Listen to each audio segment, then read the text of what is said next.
Selamat pagi. Hari ini kita akan bersama-sama belajar merajut. Benang yang digunakan bagi pemula, saya anjurkan benang yang besar ukurannya. Dan hakpen pengait benang yang juga cukup besar. Jadi hakpennya disesuaikan ukurannya dengan benangnya. Benang rajut dapat dibeli di toko-toko benang ya teman-teman. Pertama, kita membuat simpul.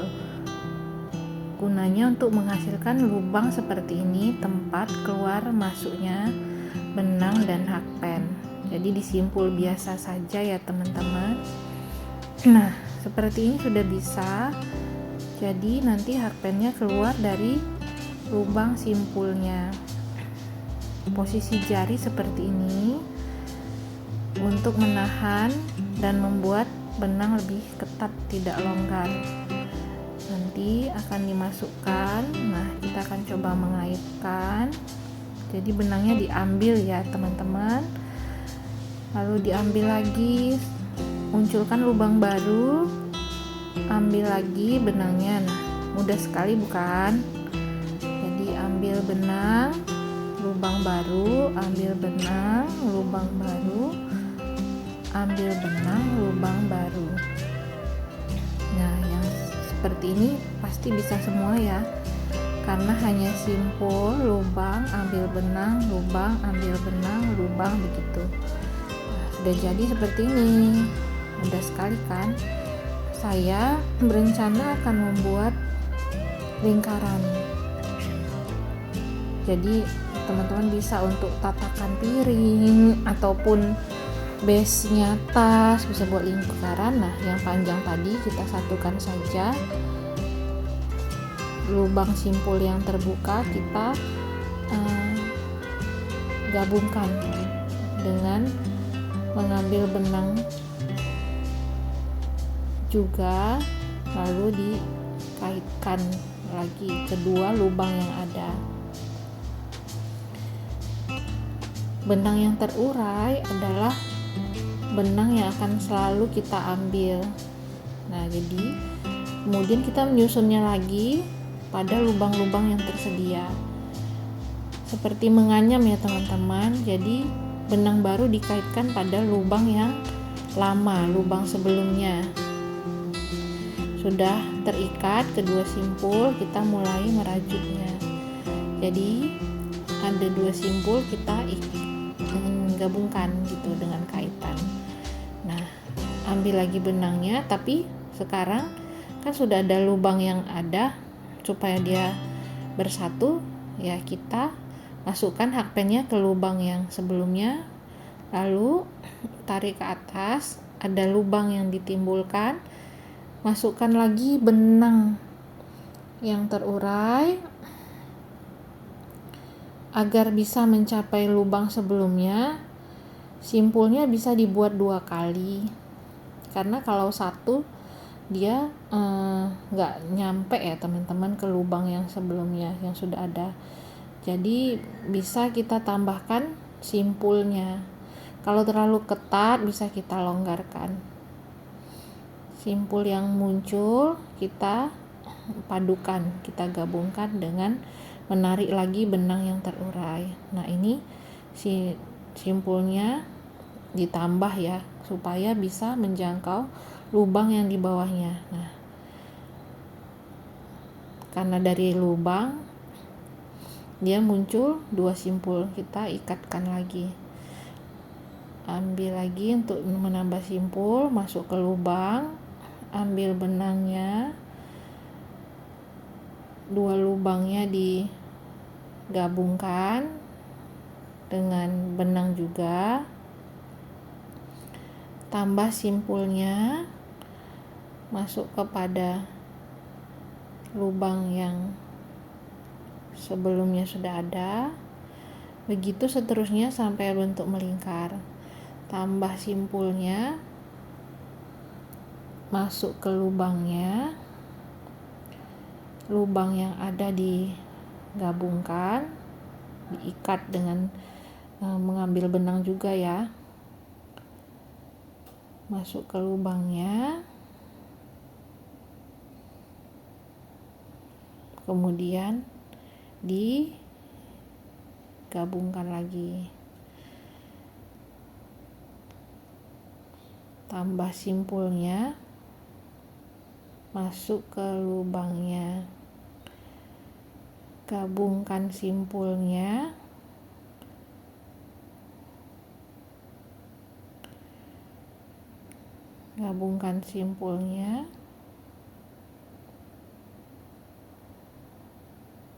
tambah simpulnya, masuk ke lubangnya.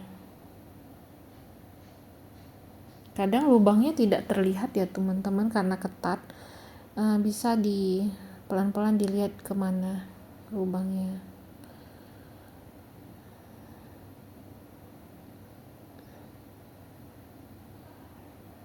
Jadi intinya dari merajut itu adalah membuat simpulan untuk ada lubangnya, lalu dari lubang itu kita menarik benang yang terurai untuk dianyam. Nah, ini hakpen saya, model yang bisa lepas teman-teman, saya masukkan dulu.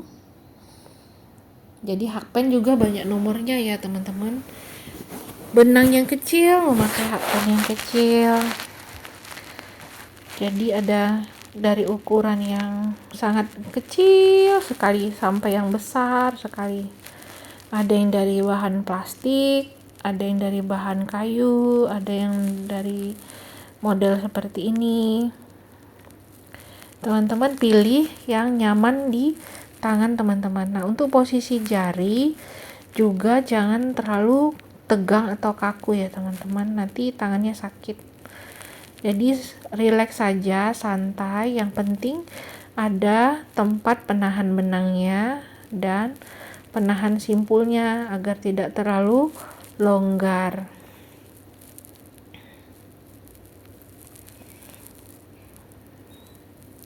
Merajut dipercaya banyak menolong orang rilis dari stresnya ya. Bahkan bisa menghilangkan kecemasan atau mengisi waktu teman-teman kalau naik kereta atau bus atau pesawat, atau memang teman-teman mau berbisnis membuat tas, kerajinan, boneka dan lain-lain. Jadi teman-teman lihat merajut tidak terlalu sulit bukan? Nanti dengan seiring waktu teman-teman sudah semakin lihai merajut, akan menemukan bagaimana kaitan-kaitan yang diinginkan. Ada juga buku yang bisa dibeli untuk model-model crochet-nya, atau teman-teman bisa melihat banyak di YouTube variasi-variasi bagaimana merajutnya. Nah, ini yang saya ajarkan adalah merajut yang awal ya, yang basic. Begitu.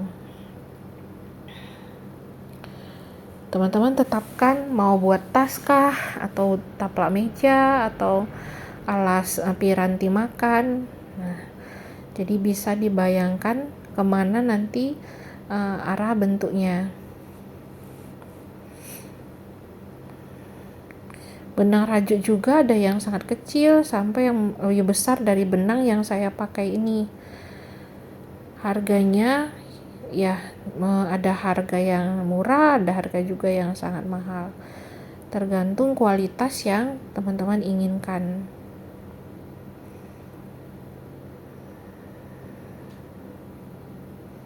Benang yang saya pakai ini cukup tebal ya teman-teman. Jadi sesuai misalnya untuk alas makan atau membuat tas wanita, atau juga topi kupluk bagi yang mau camping ke pegunungan. Jadi benangnya ini cukup direkomendasikan. Mengapa kita memegang yang sudah dirajut tadi cukup ketat? Agar rapi ya teman-teman, jadi tidak longgar dan jaraknya stabil satu kaitan dengan kaitan yang lain. Kita kembali melihat. Jadi saya membuat sudah seperti ini keliling ya. Jadi kita ikuti saja lubangnya. Simpul, masukkan hakpen ke lubang, tarik benangnya, timbul 2 lubang simpul, satukan,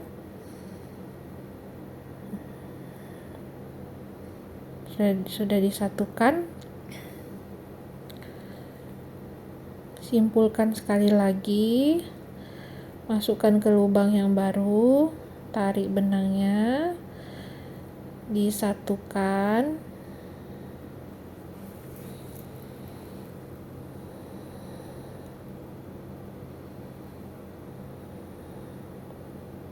nah, demikian seterusnya teman-teman.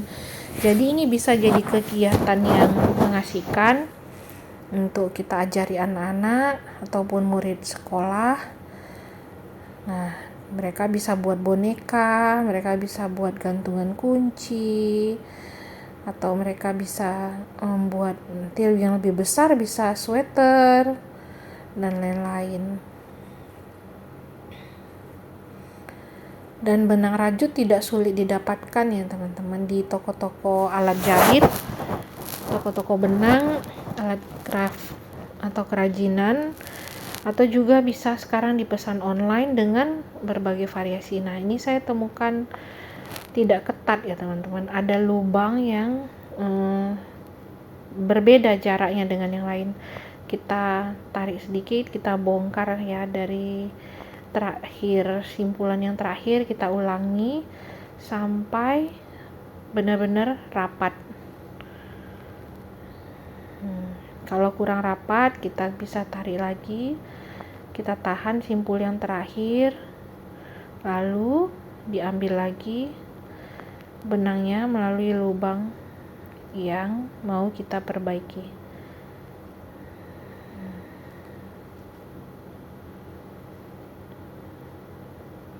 Jadi dipastikan rajutan teman-teman cukup rapat ya.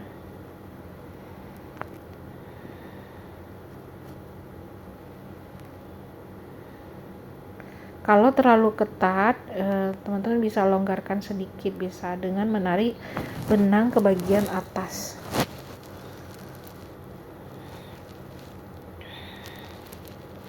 Jika tangannya masih kaku, tidak apa-apa, teman-teman beristirahat, nanti jarinya dilenturkan lagi, baru mulai menjahit lagi. Baiknya untuk benang besar sebagai perajut pemula, dia lebih kaku dan tidak loose seperti benang rajut yang kecil, karena kalau benang rajut yang ukuran lebih kecil, waktu kita tinggalkan dia bisa tertarik gampang dan mudah terburai, hilanglah semua yang sudah kita rajut. Sementara untuk benang yang kaku seperti ini, yang besar, jadi waktu kita lepas dia tidak langsung lepas ya teman-teman semua. Jadi apa yang kita rajut tadi masih bertahan. Nah, kira-kira seperti ini teman-teman. Nah, teman-teman bisa lanjutkan untuk nanti ukuran yang besar. Di Indonesia sendiri sebenarnya perajut-perajut ini banyak ya, juga yang membuat keset-keset kaki kalau teman lihat. Cuma mereka katakan tuh di Anyam. Sebenarnya ya sama kira-kira.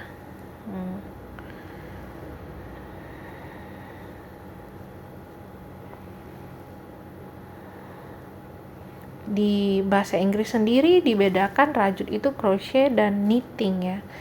Yang knitting kalau teman-teman mungkin pernah lihat yang dipakai dua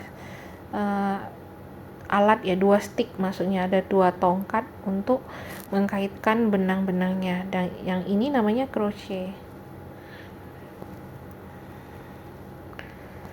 Nah, seperti ini. Jadi dia lebih kaku.